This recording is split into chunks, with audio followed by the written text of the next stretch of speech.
Holliday isn't a real model. She's too fat and has no shape. She's just a circle. Ah, you think I'm the one saying that? No, it's actually a plus-size model saying that about Tess Holliday. And today we are going to talk about it.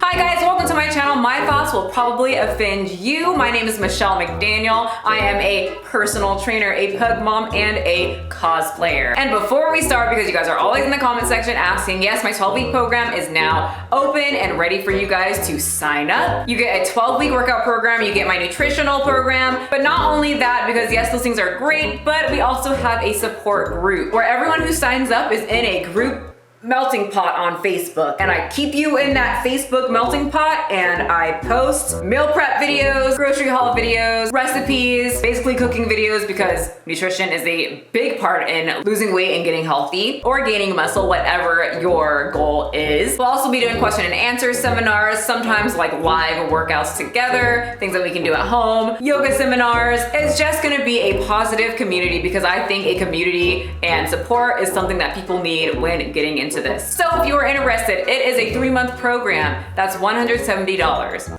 for the whole thing. Not monthly, not quarterly, it's one payment. You get access, you get your plan, and we go. We work hard. We sweat. We sometimes cry. Yes, some people get very emotional, and that's okay. I'm an emotional person too. But my overall goal for this 12-week program, I don't expect you to lose 85 pounds. Realistically, I do expect the body to change, not drastically. That doesn't happen to everyone. I personally like small changes, but I just want to show you how to have a healthier outlook on life, how to plan your meals, how to make this weight loss thing not as stressful, teach you some new exercises, maybe make you guys some new friends in the group. Maybe you'll connect with someone. Maybe you'll find your lover. I don't know. I just want a positive community of people willing to learn. So if you are interested in that, I linked it below. I would love to have you. Now, let's get on in today's video. So like I said when John was here, Obese to Beast, that I was waiting to watch Fattopia because I was waiting until the Red Queen arrived, because I have endometriosis and I'm just in bed for a couple days, so I just want to wait to watch things until that time of the month, because then I just have something to do while I'm in bed. So the Red Queen arrived over the weekend, and I knew it was time to watch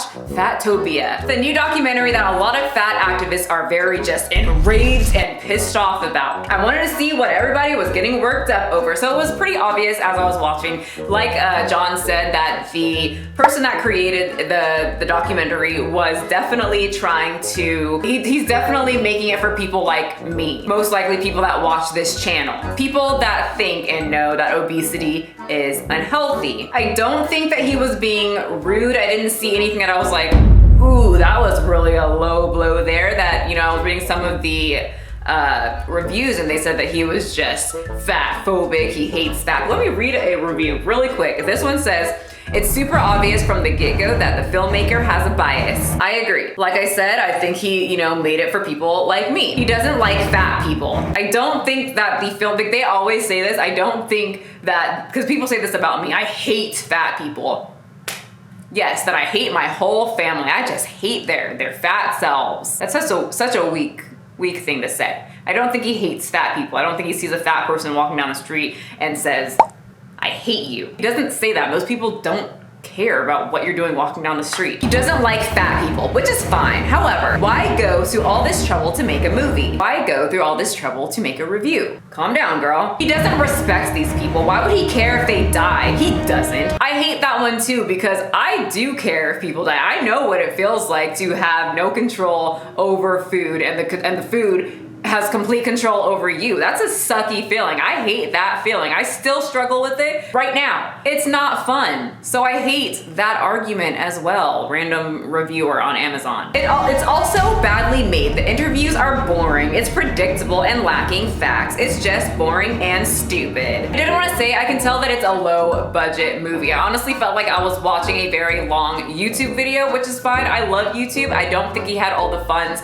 to make it like this amazing, you know, 5-star quality film. There are some things that I would have done differently, but I'm not him, he's not me, and we have different flares on how we film. A lot of comments that I saw, a lot of low rating comments toward the documentary that I saw were from fat activists, and they were saying how the the interviews were very boring and they should have interviewed more fat positive people, but I don't know how he could have done that, because if you actually watch the film, I think like 98% of the fat positive people ran away from the conversation. They ignored him or blocked him immediately when they found out what the project was, or they demanded a large amount of money for a small interview, like they're SpongeBob or something. Humble yourself. So if anyone on here is irritated that he didn't get an interview and he didn't tell these fat positive influencers story correctly, because I'm not sure, once again, I don't know how he could do that, because they were saying that he's not allowed to tell these people's story because he's a white cisgender male.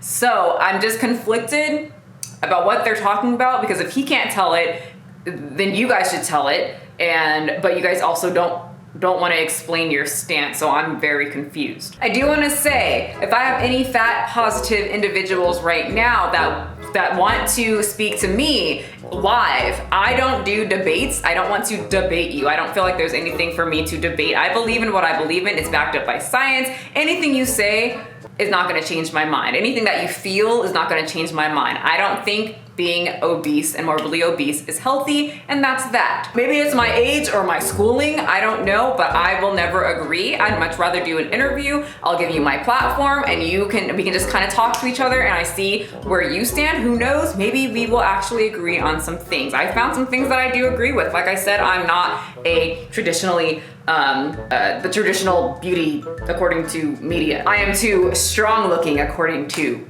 people. So if you would like to talk to me and you are a very just fat positive influencer, reach out. I will try to make it work. We also have Every Damn Day Fitness, who said that he will full on talk to you anytime, any day. And if you want to talk to him, you can get in contact with him or DM me and I can help set it up. But the problem that I'm finding that I have, and the person that made Fattopia, Every Damn Day Fitness, anyone who tries to talk to these people, they only want themselves to be heard. If they hear one thing from us that they don't agree with, they shut out. They don't want to hear it. They don't want to have a conversation. They want it to be a one-way relationship, and that doesn't work. You have to be able to let other people talk. So it's just very hard to find reasonable people, but most people in the fat acceptance movement are not very reasonable. So yeah, I'm not sure how you expect anyone to get a good, according to your terms, good interview. But in the documentary, I just found it very interesting that they interviewed an ex plus size model, and I definitely thought that she was gonna, he asked about Tess Holliday, and I definitely thought she was gonna be like, yeah, go Tess, she's amazing, she's perfect, we need bigger women on that runway, like she's amazing, but she was not for it. And I've always wondered what plus size runway models think about Tess Holliday kind of coming in and taking the plus size model reins in full force. So here is that clip. If I couldn't speak to Tess, it was important I could speak to someone from the same industry. That's why I headed to London to meet Jocelyn. Jocelyn is a plus size model who has worked with brands such as QVC, Versace and Vivienne Westwood. I knew she couldn't speak directly for Tess, but I felt she could offer some plus size expertise. When we spoke on the phone, you said about before you were a skinnier model before, you've gone through that I was a traditional model before, yep. And I've gone through the transition of becoming a plus. Right. But the plus is when I see it as you're the same size you were the traditional, but you just get more curves, more rounded. Right. But what's happening now with a lot of plus models, that they're calling themselves plus, like for example, my girl Tess, on the front of Cosmopolitan, she's not. When you're a traditional model, when you start, you've got to be a minimum height of 5'8". Yeah. She's, I think, 5'2". So this is where the model describes what a plus size model is according to industry standards. Basically, according to any respectable modeling agency. And she's like a size 26 or something, 24. So she's like there and there. Let me just interrupt here. This is a trigger warning. I feel like if I said any of this, I would be fat phobic. I find it funny that no one pointed out this plus size lady talking about Tess Holliday in this way, because I can tell just from the thumbnail and the way that I title this video, people are gonna come at me just because I'm a fit girl and just because they think I'm saying Tess Holliday is not a real model when I'm freaking 5'2". I'm like a hobbit compared to a real model, but for some reason it's okay for a plus size woman to say this. But yeah, just watch. So that doesn't denote being a plus, because it doesn't bring anything positive to the bigger woman or the curvier woman. Is it a height issue then, or is it a weight issue? Now, to be a model, it says on every agency, every notable agency, you have to be a minimum height of 5'8". Tess Holliday is my height. You guys, I am short. Look, like, I don't, can you tell how short I am? I guess it makes me look tall. I look tall here, but I am a hobbit. I've got small hands, small 6.5 size foot. I would look very weird on a runway next to women that are 5'8" giants. So when you've got girls like her, or these fat girls, I call them fat because I think if you're plus, you should be given, you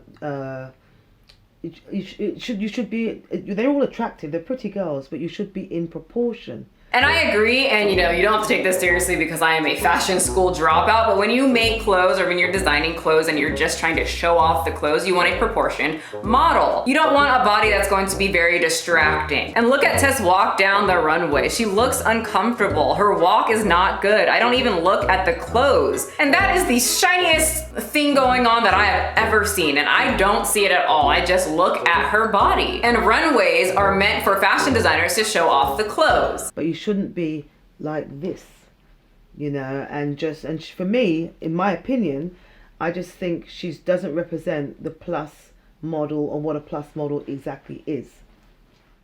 So why would you then use the word model, as in the traditional models? You have supermodels. The supermodels are not all spotty or got fat arms or covered in scars, whatever, or just not complementary to what they're supposed to be selling. So for you, would you then take the Tess Holliday situation and you would put her in her own sort of bracket of models?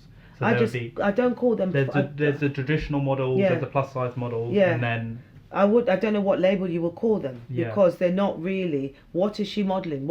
She can't go and walk down a catwalk with a traditional model and wear the same outfit, because the traditional model we have here should be down here and just there. So it doesn't sell what is a bigger woman, a curvier woman would look like. So I personally love that part. I am so happy that she explained it the way that she explained it. I feel like some people are gonna be very upset, but even the little time that I was in fashion school, it makes sense from a fashion point of view if you're talking about runway. I personally think that Tess Holliday has been given a handout because she's not even a good model. This plus size model doesn't even consider her a model. She wouldn't even give her own category, and I really don't think that Tess Holliday is good. She's not good at walking. She looks uncomfortable on the runway. It looks very awkward to me, and that's just my personal opinion. What exactly do you think when you see her walking down a runway? I personally think the way that she walks is she's trying to hide that her knees hurt. I've seen a couple of clips of her walking, and it just doesn't look comfortable. It doesn't look smooth. It looks really painful. I just don't think Tess Holliday fits on a runway. That's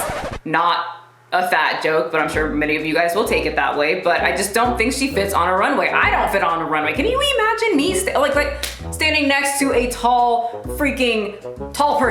You guys saw when Obese to Beast was here, he had to literally like lean down to get in the shot. I'm short, it looks odd. I think way too many people take their parents too seriously when they say, you can be whatever you want when you grow up. My ass could be a professional football player. I could squeam my way in there and try to get in, but I'm not, because I'm gonna get my butt beat pretty badly because men are physically stronger and faster than women. So I'm just gonna stay in my lane and watch anime. But you guys get what I'm saying, that not everyone's meant to walk a runway. Some people look awkward. Me and Tess are the same height. Both of our asses don't belong on a runway with the mega tall people. Even when I compete, they separate the height classes for a reason. If I, got first in my class, then you move up and you battle it out between all the other classes, which means the tall girls. I looked like a hobbit next to the tall girls, and I only won like once or twice. Usually the tall girls would win because they just look longer and leaner. They just look more aesthetically pleasing, and that's okay. We are more about health instead of aesthetics. And Tess is more about being pretty. And fortunately, you don't have to walk a runway to be pretty. You could just be pretty